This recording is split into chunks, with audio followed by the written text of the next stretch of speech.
E aí, pessoal? Prontos para mais um mergulho profundo. Dessa vez, vamos explorar um gênero musical que, apesar de ser considerado menor por alguns, sacudiu o mundo da ópera. Ópera cômica. É isso aí. E preparem-se, porque essa história vai muito além das gargalhadas. A ópera cômica, acredite se quiser, foi um verdadeiro cavalo de Troia no mundo da música, influenciando até a ópera que conhecemos hoje. Cavalo de Troia! Que metáfora incrível! Mas por onde a gente começa essa invasão musical? Nossa aventura começa na Itália, o berço da ópera bufa, imaginem só. Companhias italianas viajando pela Europa e espalhando a ópera bufa por todo canto como um vírus da alegria. Interessante. Mas elas cantavam em italiano em todos os lugares. Ah, aí que tá a sacada. As companhias cantavam em italiano, mas os libretos, ou seja, os textos das óperas, Uhum. eram traduzidos para a língua local. Uma jogada de mestre. Assim todo mundo podia entender as piadas, né? Exatamente. Essa ideia genial não só facilitava a compreensão da história, mas também abria caminho para o que, mais tarde, se tornaria o nacionalismo musical.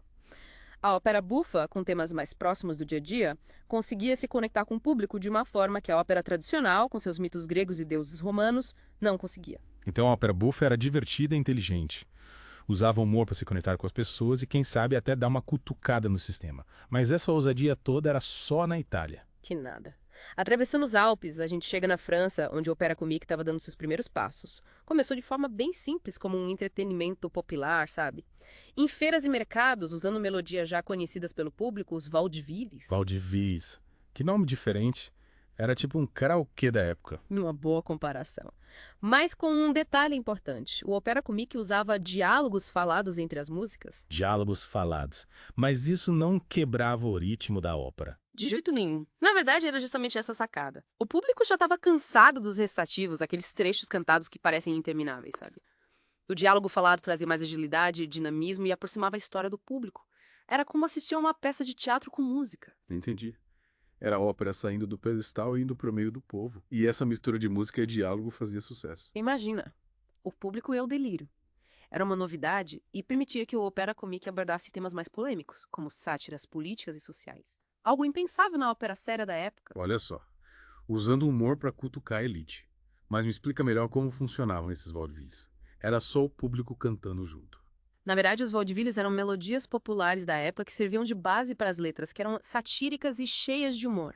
Era como pegar um hit do momento e criar uma paródia engraçada que todo mundo conhecia e cantava junto. Então era tipo um meme musical do século XVIII. Faz todo sentido. Mas e aí o Opera Comique ficou preso nesse formato de paródias? Nada disso. Em 1362, uma companhia italiana de ópera bufa visitou Paris e causou um rebuliço. Os compositores franceses, inspirados pela ópera bufa, começaram a introduzir áreas originais chamadas de ariettes no opera comique. Ariettes seriam as músicas originais da época. Isso mesmo. Eram canções compostas especialmente para a ópera, com um estilo que misturava influências italianas e francesas, e essa mistura explodiu em popularidade. No final da década de 1760, os vaudevilles tinham praticamente sumido, dando lugar a uma trilha sonora completamente original. Que reviravolta, uma verdadeira revolução musical. E essa mudança agradou o público. E como? O público adorou as melodias originais e as histórias cada vez mais elaboradas. Além disso, as ariettes permitiram que compositores como Christoph Willibald Gluck explorassem temas mais complexos e emoções mais profundas. Caramba! O Opera Comique deixou de ser apenas um entretenimento popular e se tornou um gênero musical importante, quebrando barreiras e ditando tendências. E que legal essa influência da ópera bufa italiana! Teve algum compositor francês que se destacou nesse período? Sem dúvida. Um dos grandes nomes do opera comique foi André Ernest Modeste Grétry, um compositor belga que conquistou Paris. Suas obras, como o Richard Coeur de Lion, abordavam temas como lealdade, coragem e justiça, tocando o coração do público francês. Histórias emocionantes, melodias cativantes e diálogos inteligentes. Parece que o Opera Comique tinha todos os ingredientes para o sucesso, mas essa onda de ópera cômica atravessou o Canal da Mancha. Claro que sim. Prepare-se para desembarcar na Inglaterra, onde a bala de ópera reinava absoluta, e a grande estrela desse palco era The Beggar's Opera, uma sátira afiadíssima da ópera italiana, que estreou em 1728 e conquistou o público com suas melodias populares, as ballads. Ballads seriam como as músicas folclóricas da Inglaterra. Exatamente, eram canções que todo mundo conhecia e cantava. The Beggar's Opera usou essa familiaridade a seu favor, criando uma ópera acessível, divertida e, ao mesmo tempo, inteligente e crítica. Usando a música do povo para fazer uma crítica social. Que ideia genial. Mas me diz, essa bala de ópera era só sátira política? Não se limitava a isso. The Beggar's Opera ia além, satirizando costumes, valores e até a própria ópera italiana, com seus enredos mirabolantes e cantores pomposos. Era uma crítica mordaz, mas embalada em melodias irresistíveis. Pelo visto, os ingleses também estavam cansados da ópera tradicional e queriam algo mais pé no chão. Qual foi o impacto dessa balada de ópera na Inglaterra? O impacto foi enorme. The Beggar's Opera foi um sucesso estrondoso e desencadeou uma verdadeira onda de balada-óperas. E sabe o que é mais interessante? Essa mudança de gosto do público influenciou até o grande Handel. O Handel, o mestre do barroco. Sério? Como assim? É sério. O sucesso da balada-ópera fez com que o Handel, que até então se dedicava principalmente à ópera italiana, voltasse sua atenção para os oratórios, um gênero musical mais ligado à tradição inglesa. Que reviravolta. Quem diria que a ópera cômica teria tamanho impacto na carreira de um gigante como Handel? Mas nessa onda de ópera cômica chegou até a Alemanha. Chegou sim. Nossa última parada nessa viagem musical é a Alemanha, a terra do Singspiel. Um gênero que já existia desde o século XVI, mas que ganhou uma nova roupagem com a chegada da balada-ópera e do opera comique. Singspiel. Que nome interessante. Me explica melhor o que é um Singspiel. O Singspiel é como um primo alemão da balada-ópera e do opera comique. Ele também misturava diálogos falados com áreas musicais, muitas vezes inspiradas em melodias folclóricas alemãs. E adivinha? Ele também incorporava elementos de comédia, sátira e crítica social. Parece que a receita do sucesso da ópera cômica se espalhou pela Europa. E o Singspiel também conquistou o público alemão. Com certeza. O Singspiel se tornou um símbolo do folclore musical alemão, com suas histórias encantadoras, personagens cativantes e melodias que ficaram na memória do público. Então, cada país desenvolveu sua própria versão da ópera cômica, mas com elementos em comum: humor, crítica social e melodias populares. Que fascinante. Quem foram os grandes nomes do Singspiel? Um dos compositores mais importantes do Singspiel foi Johann Adam Hiller, de Leipzig. Ele refinou o gênero incorporando elementos da ópera italiana e criando obras que encantavam pela beleza musical e pela inteligência dos libretos. Que legal. Uma mistura de influências que resultou em um estilo único. Nossa, quanta informação. Já viajamos da Itália à Alemanha, passando pela França e Inglaterra. Em cada país, a ópera cômica se reinventou, mas sem perder sua essência. O humor, a crítica social e a conexão com o público. Mas me diz, essa jornada musical termina por aqui. Calma, ainda tem muito que explorar. No próximo bloco, vamos mergulhar na influência da ópera cômica no desenvolvimento da ópera como um todo. Prepare-se para mais surpresas. E aí, pessoal? De volta ao nosso mergulho na ópera cômica. No bloco anterior, a gente fez um tour pela Europa do século XVIII, acompanhando a trajetória desse gênero que conquistou o coração do público.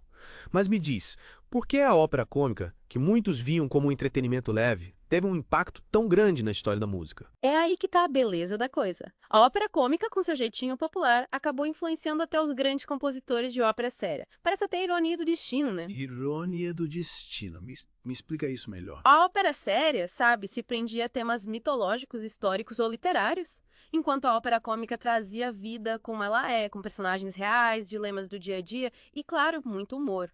Essa naturalidade cativou o público que se identificava com as histórias e se divertia com as situações. Faz sentido. É como se a ópera séria fosse um jantar de gala, cheio de regras e etiquetas, enquanto a ópera cômica fosse um churrasco com os amigos, onde todo mundo podia relaxar e ser autêntico. Perfeito. E essa autenticidade se refletia na música. A ópera séria priorizava a técnica vocal, com áreas complexas e cheias de ornamentos, enquanto a ópera cômica apostava em melodias simples, cativantes e fáceis de lembrar, muitas vezes inspiradas em canções folclóricas. Então a ópera cômica, além de trazer histórias mais reais, também democratizou a música, né? Mas essa influência chegou aos ouvidos dos grandes compositores. Chegou sim. Um exemplo disso é Mozart. Apesar de ser famoso pelas suas óperas sérias, ele sabia como ninguém incorporar elementos da ópera cômica em suas obras-primas. Mozart, o cara que compôs Dom Giovanni e As Bodas de Fígaro. Sério que ele se inspirou na ópera cômica? Sério mesmo. Ele não só se inspirou, como incorporou elementos que revolucionaram suas óperas. Mozart usou a estrutura de diálogo da ópera cômica para criar cenas mais dinâmicas e realistas, com personagens complexos e cheios de nuances. Então Mozart pegou o tempero da ópera cômica e colocou na sua receita musical. E qual foi o resultado? Obras-primas que até hoje encantam o público. Em As Bodas de Fígaro, por exemplo, Mozart usa os chamados ensembles, cenas, com vários personagens cantando ao mesmo tempo para criar momentos de puro caos e humor, retratando as relações humanas de forma brilhante. Uau! Mozart, o mestre da ópera séria, inovando com elementos da ópera cômica. Que mente brilhante. Mas, além de Mozart, outros compositores também seguiram essa tendência. Claro, a influência da ópera cômica se espalhou por toda a Europa. Compositores como Rossini, Donizetti e Bellini, grandes nomes do bel canto italiano, também colocaram elementos da ópera buffa em suas obras, criando óperas que misturavam o virtuosismo vocal com a leveza e o humor da comédia. Incrível como um gênero que era visto como algo menor no começo acabou influenciando a trajetória da ópera. Mas e aí essa influência ficou só na ópera ou se espalhou para outras formas de arte? A ópera cômica foi como uma pedra que caiu na água, criando ondas que foram além do mundo da ópera. Que metáfora bonita. E para onde essas ondas se propagaram? Para o teatro musical, a ópera cômica, com sua mistura de música, diálogo e humor, abriu caminho para o surgimento de novas formas de espetáculo, como o teatro de variedades, o vaudeville e, mais tarde, o musical da Broadway. Então a gente pode dizer que a ópera cômica é tataravó do musical moderno. Que história fascinante. Mas essa influência ficou só nos palcos. De jeito nenhum. A ópera cômica também deixou sua marca no cinema. Muitos filmes musicais, principalmente aqueles que misturam comédia e romance, se inspiram na estrutura da ópera cômica. Nossa. Nunca imaginei que um gênero musical do século XVIII teria um impacto tão grande na cultura pop. E tudo isso porque a ópera cômica ousou ser diferente, quebrar regras e trazer a vida real para os palcos. Mas, e essa jornada termina aqui? Ainda não. No próximo bloco, a gente vai conhecer de perto alguns dos grandes mestres da ópera cômica e suas obras-primas. Prepare-se para se encantar com histórias, personagens e melodias que marcaram a época. De volta para a última parte do nosso mergulho na ópera cômica. Já viajamos pela Europa, desvendamos o segredo do seu sucesso e vimos como ela influenciou a música e a cultura até hoje. Agora, chegou a hora de conhecer os artistas que deram vida a esse gênero tão especial. É isso aí. Prepare-se para conhecer os maestros da risada, os compositores que criaram melodias que até hoje encantam o público. Para começar nossa galeria de estrelas, vamos voltar para a Itália, onde tudo começou, para conhecer Giovanni Battista Pergolesi, um dos pioneiros da ópera buffa. Pergolesi? Me lembro de ter ouvido esse nome em algum lugar. Ele não foi o compositor daquela ópera com um nome, digamos, bem peculiar. Não lembra direitinho.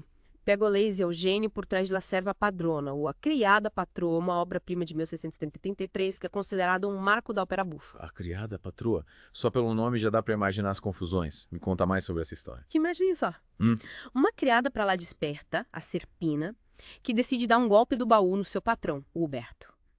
Usando truques e disfarces, ela faz ele se apaixonar perdidamente por ela, fazendo acreditar que ela é uma dama rica e poderosa. Que história engraçada. E como a música do Pergolesi entra nessa comédia? A música é a alma da comédia. Pergolesi era mestre em criar melodias que traduziam as emoções dos personagens. As áreas são cheias de humor e ironia, e os duetos são verdadeiros duetos musicais, onde os personagens se enfrentam com inteligência e sarcasmo. La Serva Padrona parece ser uma obra-prima que diverte e encanta até hoje. Quem mais brilhou nos palcos da ópera buffa. Outro nome que a gente precisa mencionar é Domenico Cimarosa, um compositor italiano que no final do século XVIII conquistou a Europa com suas óperas. E o Matrimônio Segreto, ou Casamento Secreto, é um ótimo exemplo do talento do Cimarosa para criar personagens inesquecíveis e situações hilárias. O Casamento Secreto! Só pelo título já dá pra ver que tem intriga no ar. Me fala mais sobre essa ópera. A história é a seguinte.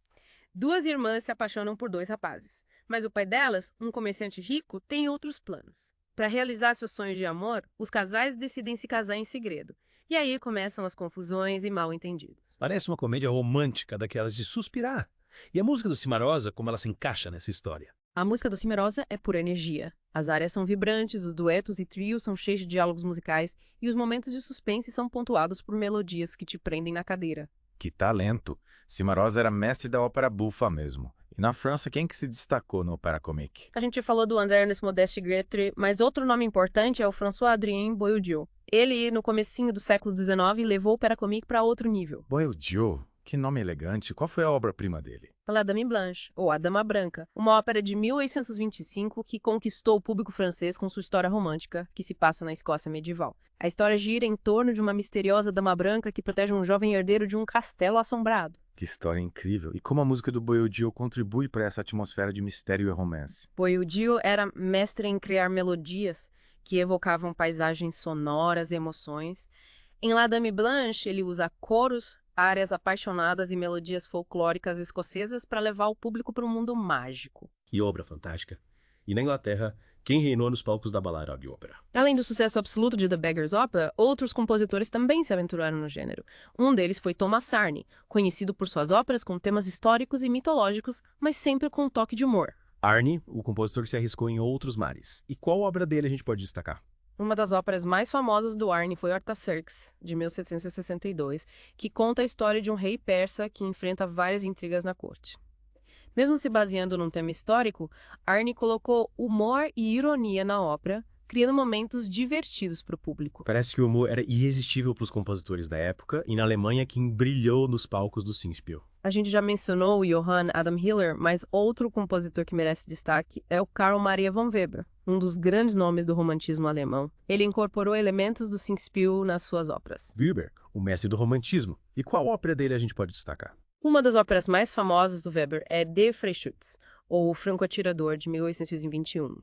Ela conta a história de um jovem caçador que faz um pacto com o diabo para conseguir balas mágicas. A ópera é um marco do romantismo alemão, com sua atmosfera sombria, personagens atormentados e música poderosa. Uau, que história intensa. E como o Weber usa elementos do Singspiel em Der Freischütz. O Weber mistura diálogos falados, melodias folclóricas alemãs e cenas de humor para criar um contraste com os momentos de suspense e terror da ópera. Essa mistura deixa a obra ainda mais rica, prendendo a atenção do público do começo ao fim. Nossa, que jornada incrível. A gente conheceu os grandes mestres da ópera cômica da Itália e Alemanha e descobriu como cada um deles contribuiu para esse gênero que conquistou o mundo.